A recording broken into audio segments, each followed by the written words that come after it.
नमस्कार साथियों, देखिए वरिष्ठ अध्यापक भर्ती परीक्षा जिसका एग्ज़ाम अभी दिसंबर में होना है और उसमें सामाजिक विज्ञान जो इतिहास विषय की जो हमारे टॉपिक हैं उनके लिए मैंने आपसे कमिटमेंट किया था कि इतिहास विषय के एक एक बिंदु को एक एक टॉपिक को हम इस यूट्यूब प्लेटफॉर्म पे करेंगे। थोड़ा 2-3 दिन का समय हो गया, उसके लिए क्षमा चाहता हूँ। लेकिन देखिए, मैं आपके लिए थोड़ा कंटेंट बेहतर बनाने का प्रयास कर रहा हूँ, क्योंकि जिस परीक्षा का तुम्हें इंतज़ार है उस परीक्षा के लिए मुझे इंतज़ार इस कारण रहेगा, मेरे मन में ये उत्सुकता रहेगी कि मैंने जो पढ़ाया उसमें से कितने प्रश्न आए।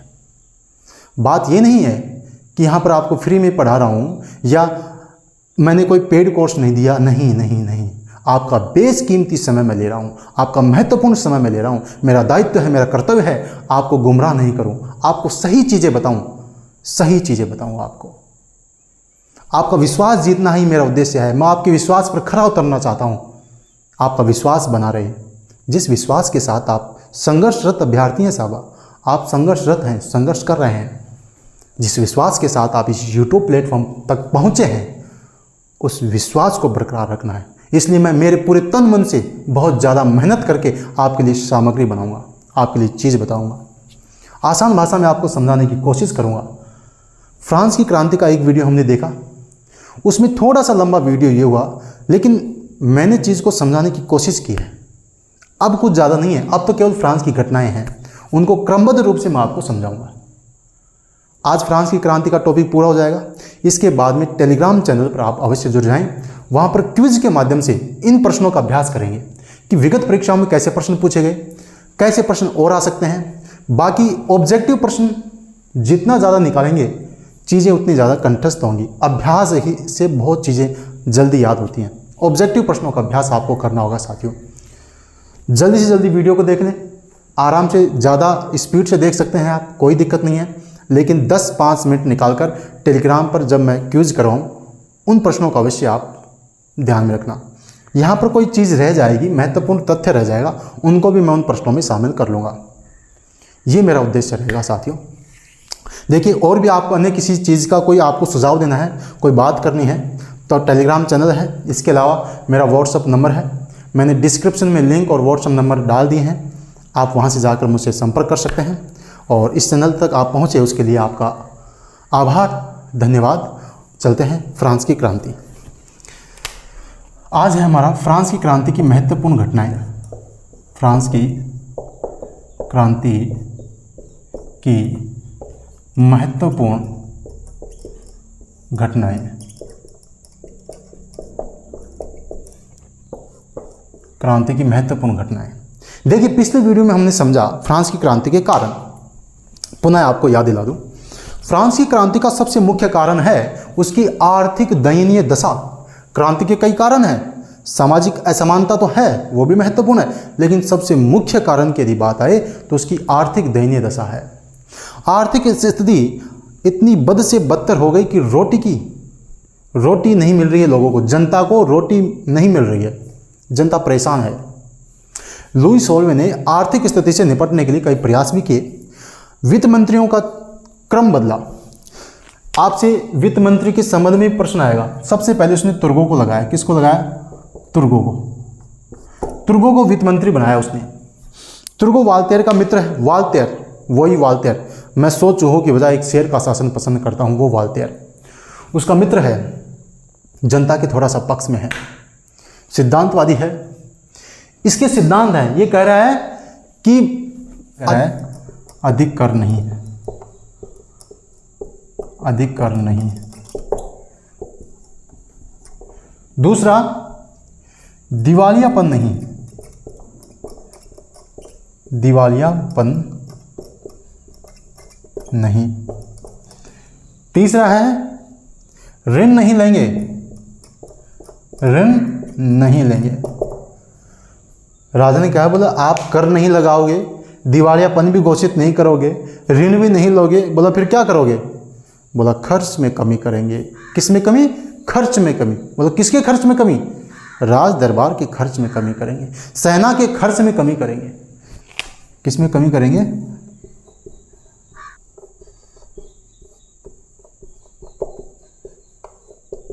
खर्च में कमी करेंगे, सेना के खर्च में कमी करेंगे, राज दरबार के खर्च में कमी करेंगे। बोला इससे राज दरबारियों के मुंह इतने हो गए, विरोध किया और तुर्गों को वित्त मंत्री के पद से हटा दिया। जनता में गलत मैसेज गया, जनता में गलत मैसेज गया कि एक ही तो भला आदमी था, उसको भी हटा दिया। तुर्गों के बाद में दूसरा आया नेकर। कौन आया? नेकर।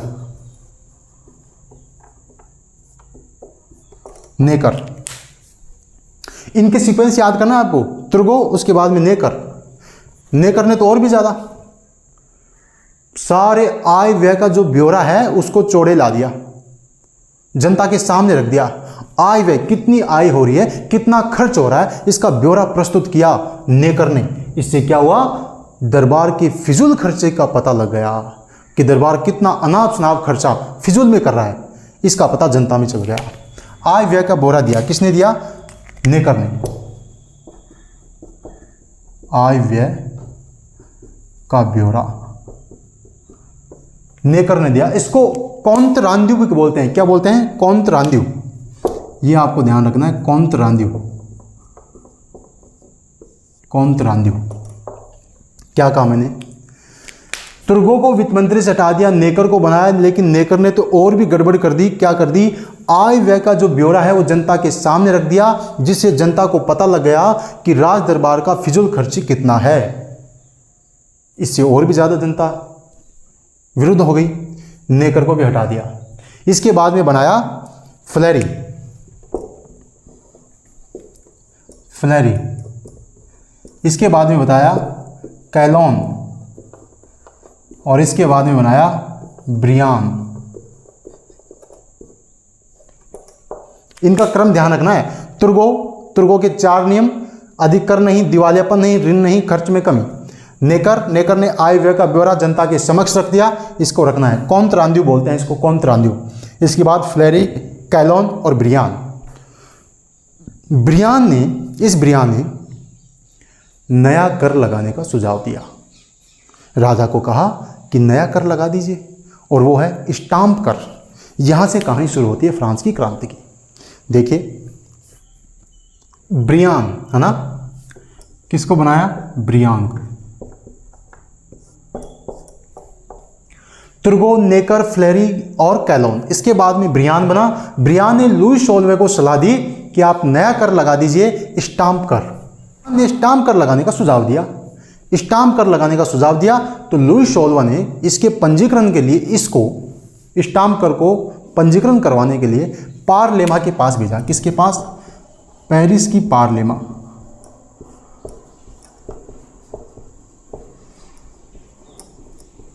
पेरिस की पार्लेमा।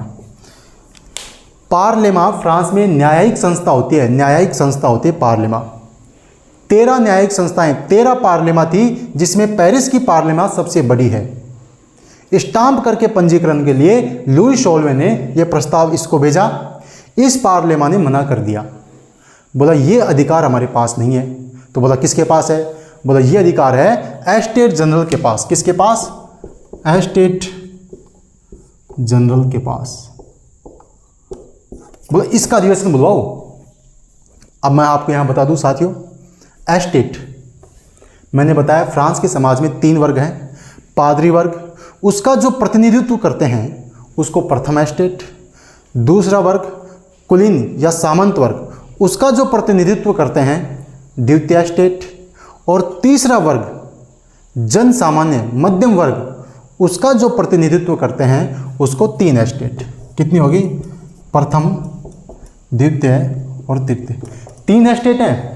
पहले वर्ग का प्रतिनिधित्व जो कर रहे हैं पहले एस्टेट, दूसरे का कर रहे हैं द्वितीय एस्टेट, तीसरे का कर रहे हैं तृतीय एस्टेट। ठीक है, इसको समझ लीजिए। पहले एस्टेट, दूसरी एस्टेट, तृतीय एस्टेट, 3 एस्टेट होती हैं।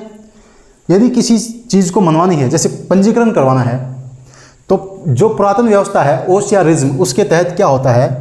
एक सदन का एक वोट, एक सदन का एक वोट माना जाता है।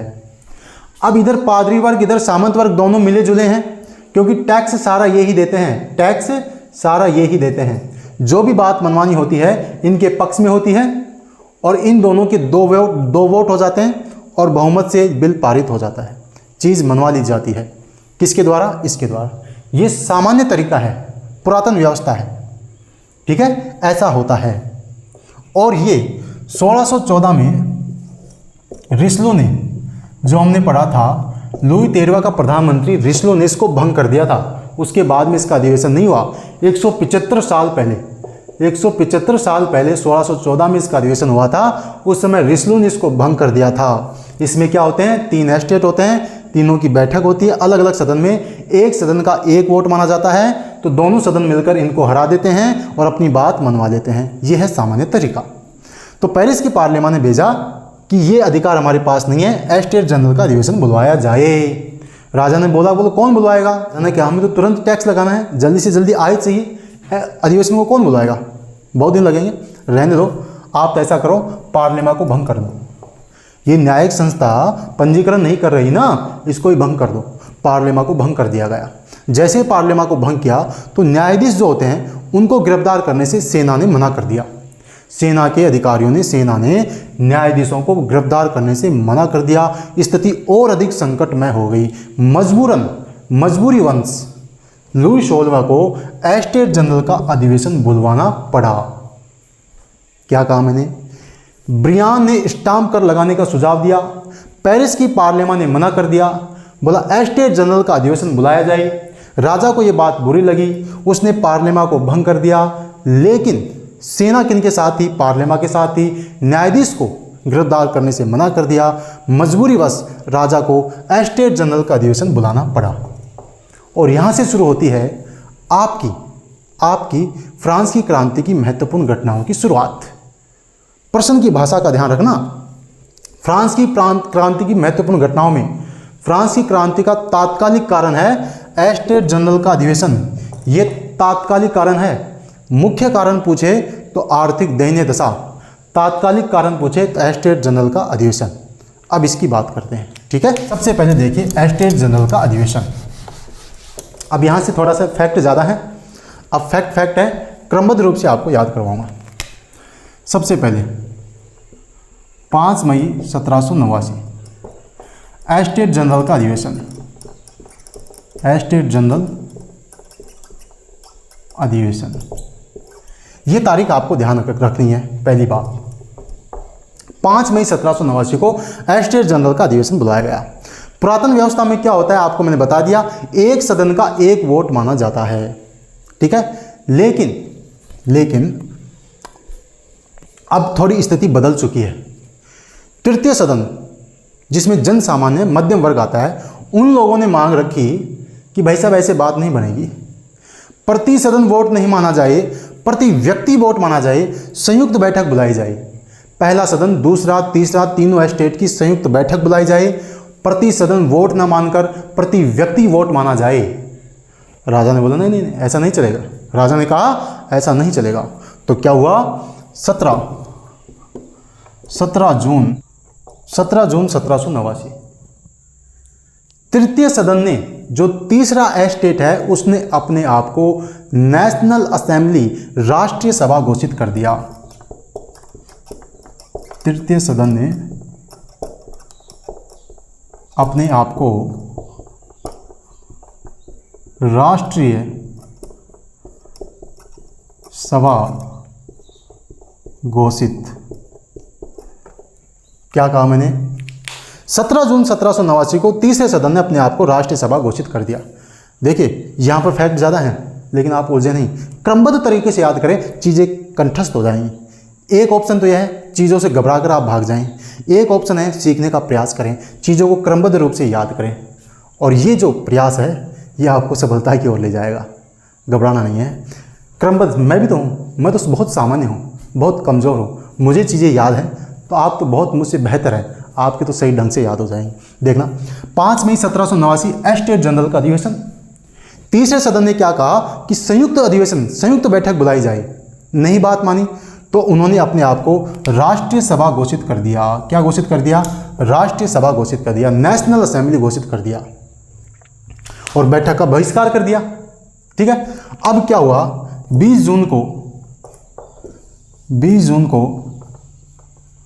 1789, अब 20 जून 1789 को क्या हुआ? राजा के आदेश पर तीसरे सदन के सदस्य जहां बैठते हैं, जिस बैठक हॉल में बैठते हैं, उस हॉल के ताले जुड़वा दिए गए, उस हॉल को लॉक कर दिया। सदन के सदस्य बाहर आ गए, बाहर टेनिस कोर्ट में इकट्ठा हो गए। टेनिस कोर्ट कहाँ इकट्ठा हो गए? टेनिस कोर्ट, इस कोर्ट में इकट्ठा हो गए। एक व्यक्ति है मोनियर, क्या नाम है? मोनियर, अभी लिखूंगा। उस मोनियर के प्रस्ताव पर यह बात रखी गई कि हम सभी एक रहेंगे जब तक संविधान नहीं बनेगा, जब तक हम संविधान नहीं बना देंगे तब तक हम सब मिलजुल कर एक रहेंगे। मोनियर ने प्रस्ताव रखा और बेली की अध्यक्षता में सभी लोगों ने शपथ ली, जिसको बोलते हैं टेनिस कोर्ट की शपथ। टेनिस कोर्ट की शपथ, ये आपको ध्यान रखना है। प्रश्न आएगा टेनिस कोर्ट की शपथ 20 जून 1789। क्रमबद्ध रूप से आपको ध्यान रखना है, सीक्वेंस भी पूछ लेगा। टेनिस कोर्ट की शपथ किसके प्रस्ताव पर? मोनियर के प्रस्ताव पर।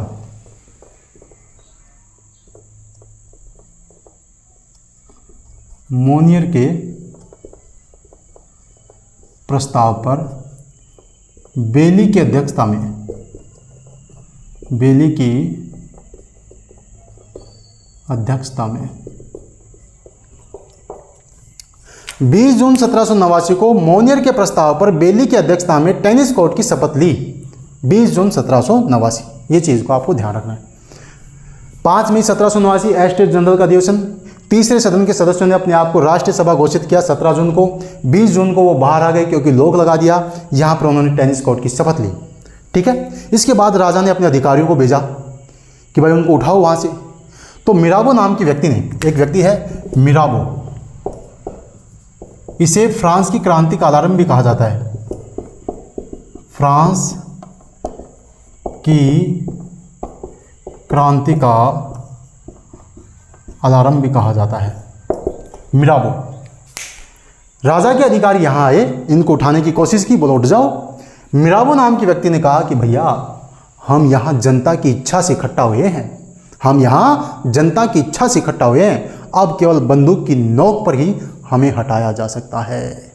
मिराबो फ्रांस की क्रांति का अलार्म है, ओजस्वी वक्ता है, कहता है कि आप लोग मुझे चुनो, आप लोग मुझे चुनो। जब सभा को संबोधित किया, तृतीय सदन के लोगों को संबोधित कर रहा है, कह रहा है कि आप लोग मुझे चुनो। मेरे भद्देपन की ताकत वो लोग नहीं जानते, मैं कितना भद्दा हूँ। आप मुझे चुनो, मैं निरंकुशता को काट खाऊंगा, वे मर जाएंगे।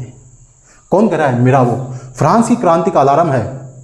इसने कहा, राजा के जो अधिकारी है उनको कहा कि हम यहाँ जनता की इच्छा से इकट्ठा हुए हैं, अब केवल बंदूक की नोक पर ही हमें उठाया जा सकता है। मिराबो मना कर दिया, जनता नहीं उठी। अंततः 27 जून को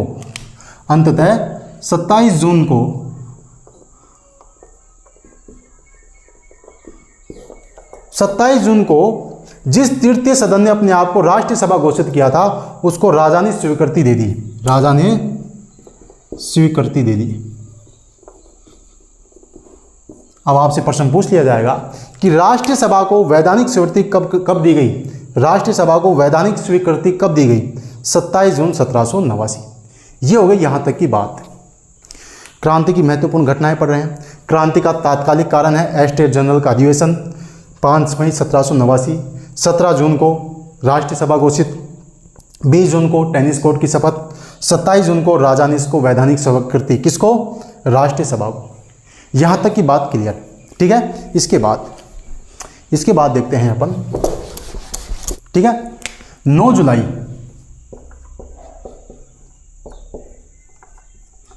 1789 नेशनल असेंबली ने, राष्ट्रीय सभा ने अपने आप को संविधान सभा घोषित कर दिया। राष्ट्रीय सभा, जो नेशनल असेंबली, तीसरा सदन है जो नेशनल असेंबली है, उसने अपने आप को संविधान सभा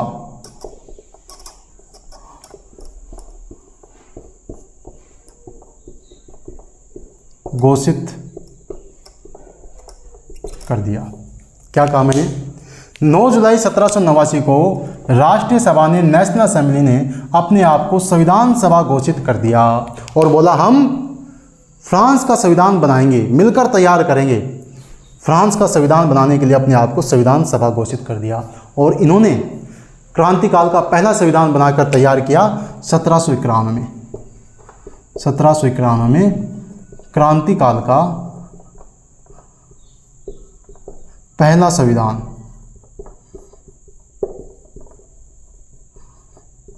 तैयार।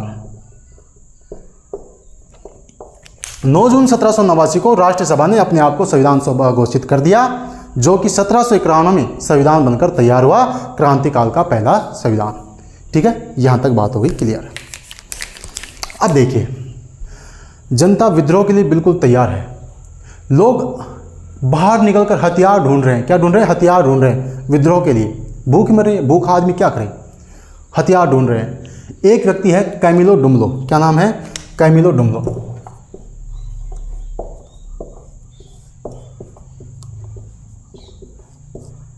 कई व्यक्ति होते हैं ना, आग में घी का काम करते हैं।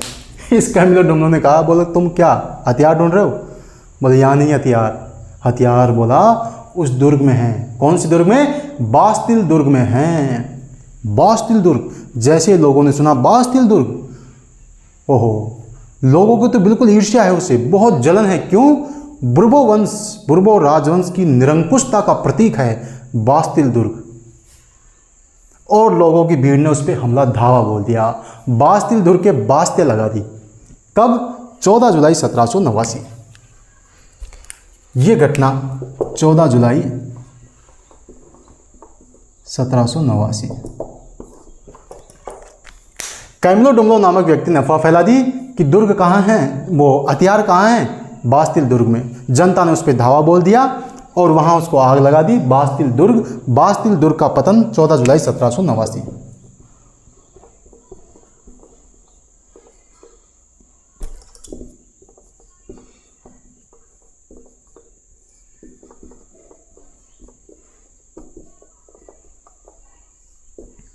बास्तिल दुर्ग का पतन, क्रांति की शुरुआत।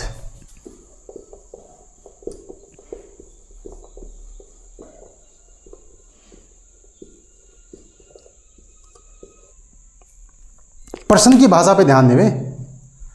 मैंने कहा फ्रांस की क्रांति का मुख्य कारण आर्थिक दैन्य दशा, फ्रांस की क्रांति का तात्कालिक कारण एस्टेट जनरल का अधिवेशन, और फ्रांस की क्रांति का शुरुआत, फ्रांस की क्रांति की शुरुआत 14 जुलाई 1789, बास्तिल दुर्ग का पतन। बास्तिल दुर्ग का पतन, क्रांति की शुरुआत। इसी घटना से क्रांति की शुरुआत मानी जाती है। ये लो साहब, आपकी क्रांति शुरू हो गई। दोबारा बता रहा हूँ, 5 मई 1789 एस्टेट जनरल का अधिवेशन। 17 जून 1789 तृतीय सदन ने अपने आप को राष्ट्रीय सभा घोषित कर दिया। 20 जून 1789 टेनिस कोर्ट की शपथ। मिराबो का कथन कि हम जनता की इच्छा से इकट्ठा हुए हैं, केवल बंदूक की नोक से ही हमें हटाया जा सकता है। 27 जून को राजा ने इसको राष्ट्रीय सभा को वैधानिक स्वीकृति दे दी। 9 जुलाई 1789 को राष्ट्रीय सभा ने अपने आप को संविधान सभा घोषित कर दिया, जिसने क्रांतिकाल का पहला संविधान बनाकर तैयार किया 1791 में। 14 जुलाई 1789 बास्तिल दुर्ग का पतन। इसी दिन से क्रांति की शुरुआत मानी जाती है। ठीक है, यहाँ तक कोई दिक्कत? अब आगे देखिए, सीक्वेंस से चल रहे हैं, आप क्रमबद्ध रूप से चल रहे हैं। ठीक है, इसके बाद में देखिए 4 अगस्त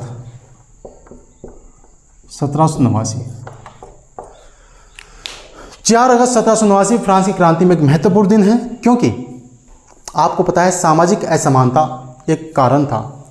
वर्ग संघर्ष, मतलब समाज में इतनी असमानता थी कि एक वर्ग भूख से मर रहा है, एक वर्ग बदहजमी से मर रहा है। मर दोनों रहे, एक तो बहुत ज़्यादा खा के मर रहा है, एक बहुत ही कमी से मर रहा है, भूख से मर रहा है। उस असमानता का अंत हुआ 4 अगस्त 1789 को। एक पादरी ने, नो आइए नामक पादरी ने, नो आइए पादरी ने सबसे पहले अपने विशेष अधिकारों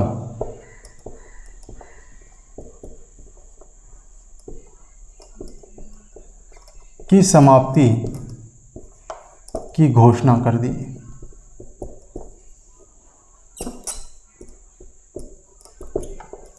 चार अगस्त 1789 नो आइए पादरी।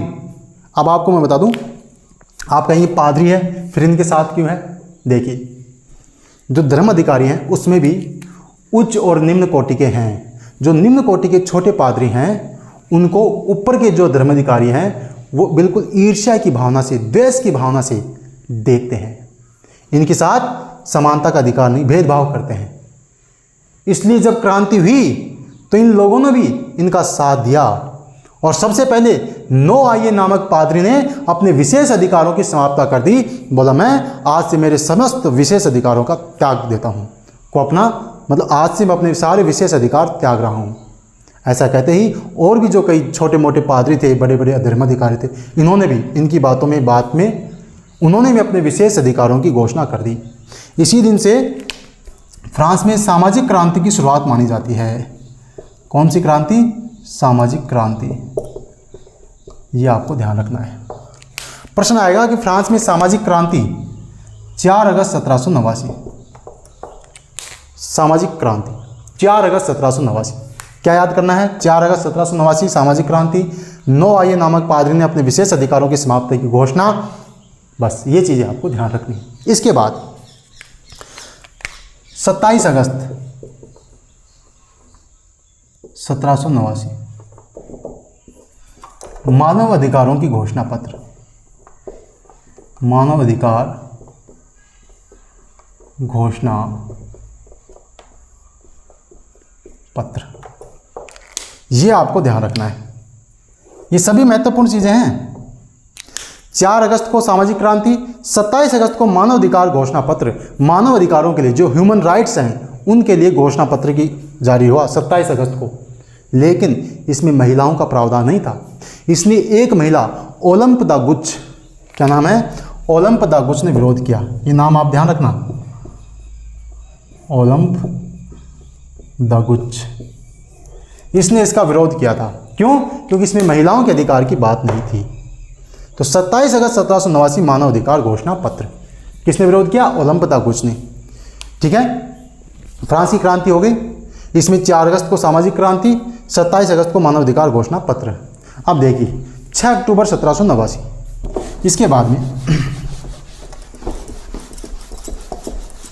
फटाफट लास्ट में इसका क्विक रिवीजन भी करेंगे अपन, बस और 10 मिनट की बात है। इसके बाद में अपना फटाफट बाद में इसका रिवीजन भी करेंगे, सब चीज़ें याद हो जाएंगी। देखिए 6 अक्टूबर 1789, 6 अक्टूबर 1789 10,000 महिलाओं ने पेरिस के राजमहल को घेर लिया। भूख से मर रहे हैं, राजा कह रहे हैं रोटी दो रोटी दो, नारा लगा रहे हैं। 6 अक्टूबर 1789 राजा उसकी रानी और उसके बच्चों को वहाँ से ले गए। कहाँ से? वर्साई के महल से। कहाँ ले गए? पेरिस तुइलरी महल में ले गए। राजा को कहाँ ले गए? तुइलरी महल। तुइलरी महल जो बहुत पहले उसको छोड़कर राजाओं ने वर्साई के आलीशान महल में प्रवेश किया था, उसको वहाँ से हटाकर वापस तुइलरी महल में लेकर आई जनता।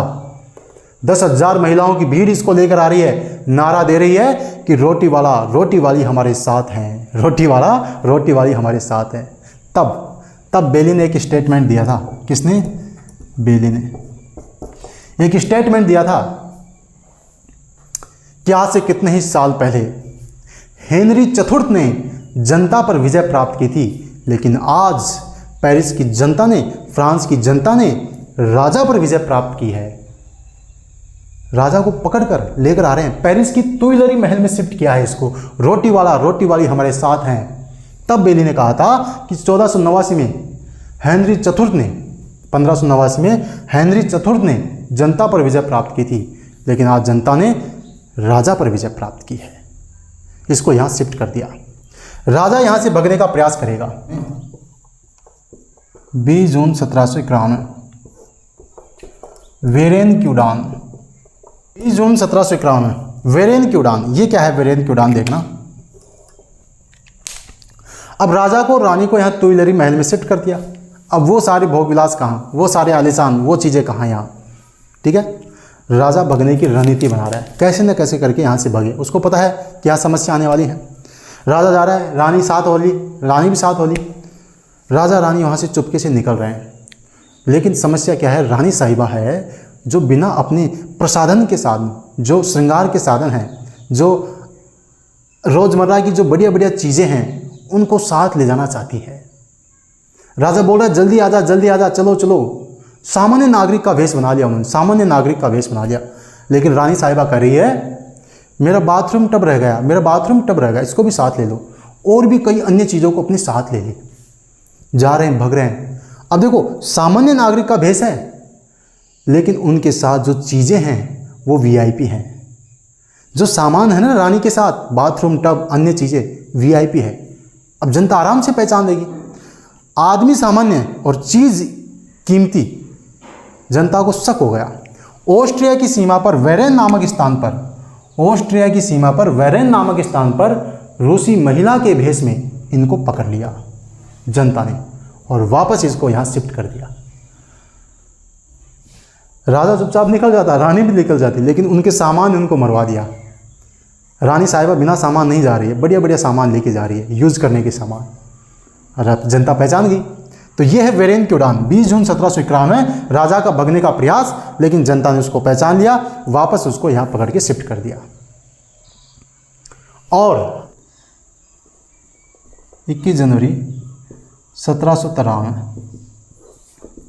राजा को फांसी। 21 जनवरी 1793 को राजा को फांसी। ये लो साहब, राजा को फांसी दे दी जनता ने। लेकिन राजा ने मरते मरते एक बढ़िया बात कह दी कि मेरा खून फ्रांस की समृद्धि का कारण बने, मेरा राष्ट्र चिरंजीव रहे। जाते जाते ये बात कह दी उसने, एक ढंग की बात कह दी। पहली बात कि मेरा खून फ्रांस की समृद्धि का कारण बने, मेरा राष्ट्र चिरंजीव रहे। कौन कह रहा है? लुई 16वां, फांसी के दौरान। तब रॉब्सपियर ने कहा था, रॉब्सपियर, किसने? रॉब्सपियर।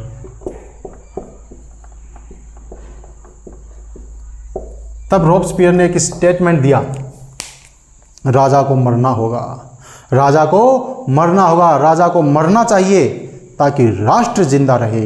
कौन कह रहा है? रॉब्सपियर कह रहा है। राजा ने क्या कहा था कि मेरा खून फ्रांस की समृद्धि का कारण बने, मेरा राष्ट्र चिरंजीव रहे। रॉब्सपियर ने कहा कि राजा को मरना होगा, राजा को मरना चाहिए ताकि राष्ट्र जिंदा रहे। अंततः राजा को फांसी हो गई। ये आपका राजा का काम हो गया।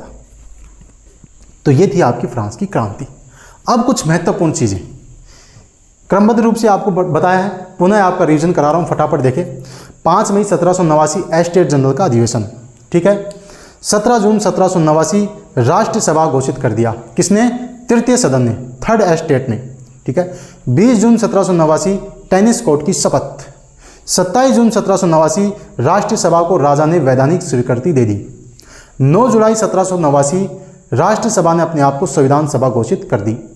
14 जुलाई 1789 बास्तिल दुर्ग का पतन, क्रांति की शुरुआत, ठीक है। उस समय क्रांति की शुरुआत हुई, बास्तिल दुर्ग का पतन हुआ। तब एक व्यक्ति, राजा ने एक व्यक्ति डी लियाकून से कहा था, ये मेरे याद आ गई, बता दूं आपको। राजा ने एक व्यक्ति डी लियाकून से कहा था, बोला क्या ये विद्रोह है? जब बास्तिल दुर्ग का पतन हुआ तो राजा ने डी लियाकून से पूछा, बोला क्या ये विद्रोह है? डी लियाकून ने कहा नहीं महाराज, विद्रोह नहीं, ये क्रांति है, क्रांति। बोला है? बोला हाँ, ये क्रांति है। तो 14 जुलाई 1789 क्रांति की शुरुआत, ठीक है। 4 अगस्त 1789 सामाजिक क्रांति, सामाजिक क्रांति। 27 अगस्त 1789 मानव अधिकारों की घोषणा, ठीक है। 6 अक्टूबर 1789 पेरिस के राजमहल का घेरा 10,000 महिलाओं द्वारा, रोटी वाला रोटी वाली हमारे साथ हैं, ठीक है। इसके बाद में वेरेन की उड़ान, 20 जून 1791 वेरेन की उड़ान। 21 जनवरी 1793 राजा को फांसी। ये चाहे आप याद मत करना, ये घटना, ये दिनांक आपको याद नहीं हो, क्रम आपकी याद हो, है ना। तारीख आपकी याद नहीं हो कोई बात नहीं, क्रम याद हो, लेकिन जो याद है ना, सामाजिक क्रांति, मानव अधिकारों की घोषणा, ये दिनांक आपकी याद होनी चाहिए, ठीक है। चलिए अब इसमें कुछ महत्वपूर्ण बातें देखते हैं।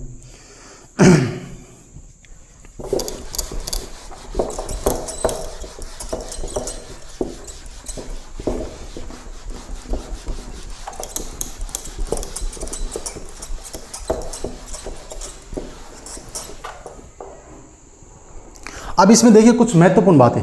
महत्वपूर्ण बातें क्या है क्रांति के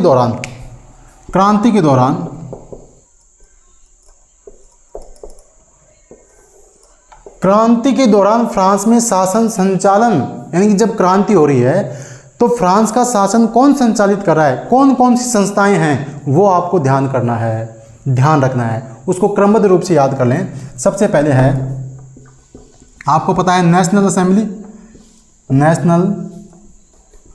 असेंबली, राष्ट्रीय सभा। इसके बाद है लेजिस्लेटिव असेंबली। इसके बाद में है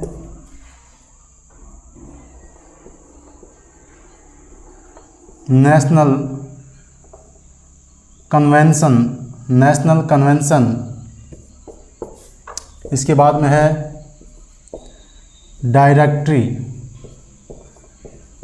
नेशनल डायरेक्टरी। इसके बाद में है council.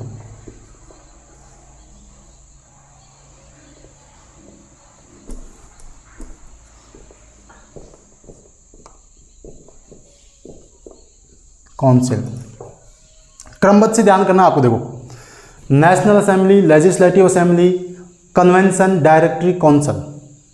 National assembly, legislative assembly, convention, directory, council. ये रही थी 2 साल, ये रही थी 1 साल, ये रही 3 साल, ये रही 4 साल, ये रही 5 साल। जैसे बता रहा हूँ वैसे याद करना। National assembly, legislative, national convention, directory, council.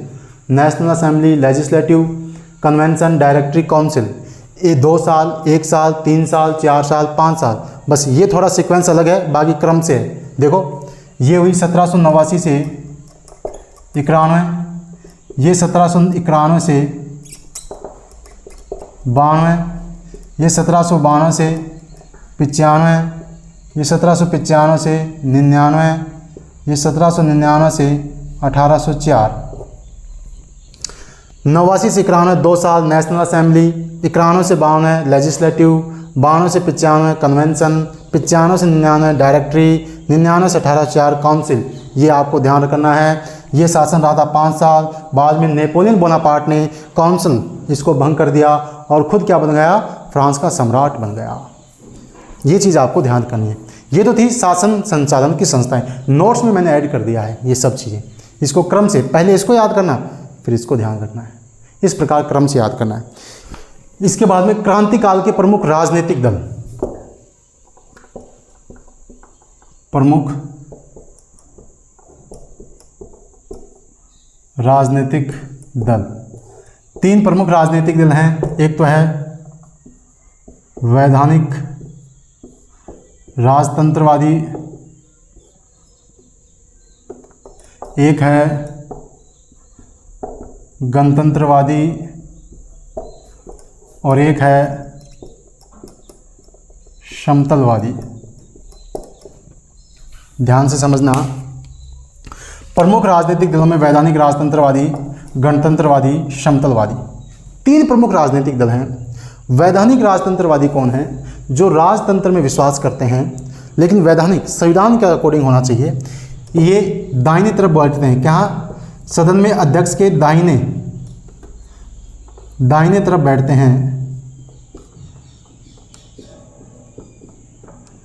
हैं, फेया कहलाते हैं। क्या कहलाते हैं? फेया कहलाते हैं। क्यों कहलाते हैं? फेया नामक चर्च में इकट्ठा होते हैं, इसलिए फेया कहलाते हैं। प्रमुख सदस्य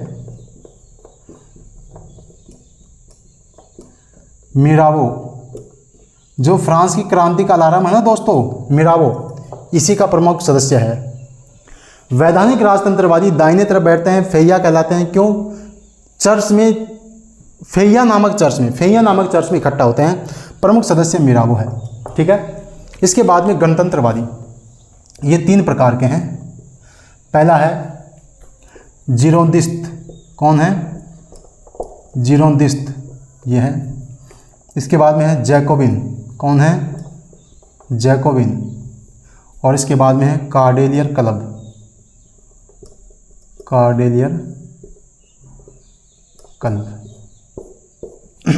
अब देखना, गणतंत्रवादियों में 3 हैं, जिरोंदिस्ट, जैकोबिन, कार्डेलियर। जिरोंदिस्ट बिल्कुल उदार हैं, बिल्कुल उदार हैं, नम्रता से काम लेते हैं, बुद्धिजीवी हैं, प्रबुद्ध हैं, उदार हैं। जैकोबिन उग्र हैं, मार काट में विश्वास करते हैं। कार्डेलियर और भी अधिक उग्र हैं, इनसे भी ज़्यादा उग्र हैं। जिरोंदिस्ट में आपको 2 नाम याद करने हैं, इसमें मैडम रोला, ये आपको ध्यान करना है।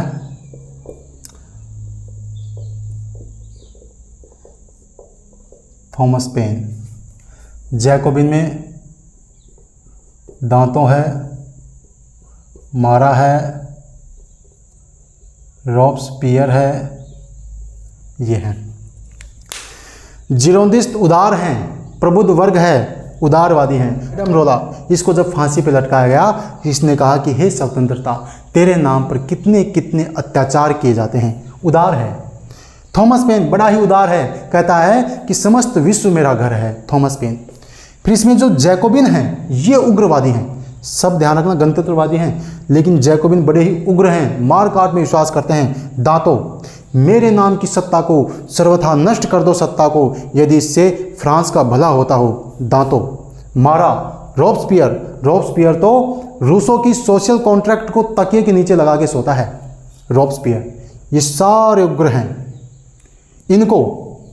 इसको माउंटेन दल भी कहते हैं। क्या बोलते हैं इसको? माउंटेन दल, माउंटेन दल। सदन में बाईं ओर बैठते हैं, वामपंथी कहलाते हैं। ऊंचे आसनों पर विराजमान होते हैं, माउंटेन दल बोलते हैं। शोकुलोत बोलते हैं। क्या बोलते हैं? शोकुलोत, शोकुलोत बोलते हैं। क्यों? घुटनों से लंबा चोगा पहनते हैं, घुटनों से लंबा चोगा पहनते हैं, इसलिए इनको शोकुलोत बोलते हैं। जैकोबिन को प्रमुख सदस्य दांतों, मारा, रॉब्सपियर। ऊंचे आसनों पर विराजमान होते हैं, माउंटेन, गिरी शिखर, माउंटेन दल बोलते हैं। प्रमुख सदस्य दांतों, मारा, रॉब्सपियर, ये आपको ध्यान करना है। अब इसमें जो रॉब्सपियर है, इसकी थोड़ी सी जानकारी बता दो, फिर अपना एक चैप्टर कंप्लीट है।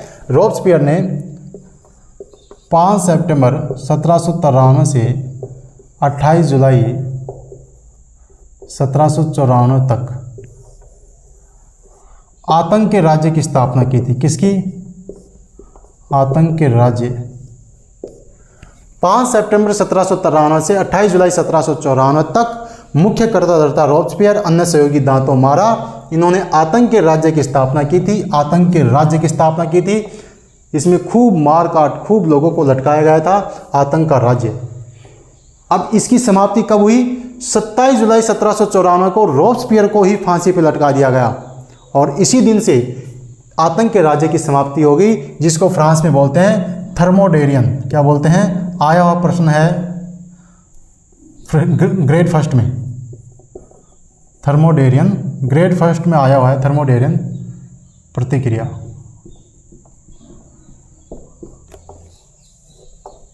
समझ गए मेरी बात को? आतंक का राज्य कब स्थापित हुआ? 5 सितंबर 1753 से 28 जुलाई 1754। आतंक का राज्य। प्रमुख कर्ता रॉब्सपियर को सजा दे दी गई 27 जुलाई को। इस दिन आतंक के राज्य की समाप्ति हो गई। इसको बोलते हैं थर्मोडेरियन प्रतिक्रिया। ये हो गया तुम्हारा चैप्टर कंप्लीट। इसमें जो कुछ महत्वपूर्ण फैक्ट रह गए उनको मैं याद करवा दूंगा।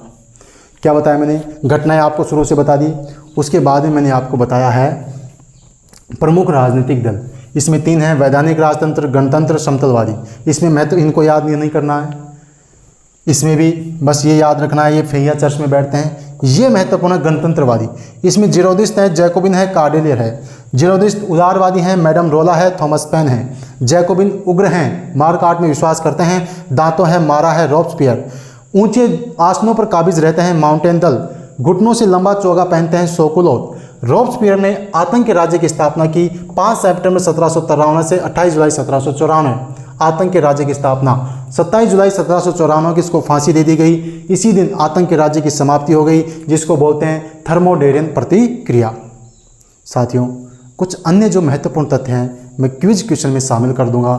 इन दोनों वीडियो को आप आराम से देख लें, इत्मीनान से देख लें, क्रमबद्ध रूप से 1-2 बार देख लें। हो सकता है आप पहली बार पढ़ रहे हो तो दिक्कत आ रही हो, लेकिन आप इसको क्रमबद्ध रूप से याद करें, चीज़ें याद हो जाएंगी। विश्वास दिला रहा हूँ, आप 1-2 बार देखें, याद हो जाएंगी। फ्रांस की क्रांति कंप्लीट है। इसमें जो महत्वपूर्ण प्रश्न है इसको मैं टेलीग्राम पे करवाऊंगा। क्विज करवाऊंगा, उसको अवश्य देवें, उसको आप अवश्य देवें, चीज़ें एकदम कंठस्थ हो जाएंगी। इसके बाद करेंगे अपन अमेरिका की क्रांति, वो इतना बड़ा नहीं है, वो छोटा टॉपिक है। रूस की क्रांति में भी ज़्यादा बड़ा नहीं है। इन दोनों टॉपिकों को करने के बाद में हम भारत का इतिहास, जिसमें प्राचीन भारत एकदम आसान भाषा में कंठस्थ याद करवा देंगे, मध्यकालीन और आपका आधुनिक, उसकी अपन बात करेंगे। और मेरी कोशिश रहेगी पूरे तन मन से आपको बढ़िया कंटेंट दूं, बढ़िया मेहनत करूं, आपसे ज़्यादा मैं मेहनत करूं, आपके लिए बढ़िया सामग्री जुटा पाऊं। आप इस चैनल पर विश्वास बनाए रखें, मुझ पर विश्वास बनाए रखें, धैर्य के साथ अपनी मंजिल की ओर बढ़ते रहें, निश्चित रूप से आपको सफलता मिलेगी। और आपने ये वीडियो इतने धैर्य से देखा, धन्यवाद साथियों। फिर मिलते हैं नए टॉपिक के साथ। जय हिंद, जय भारत।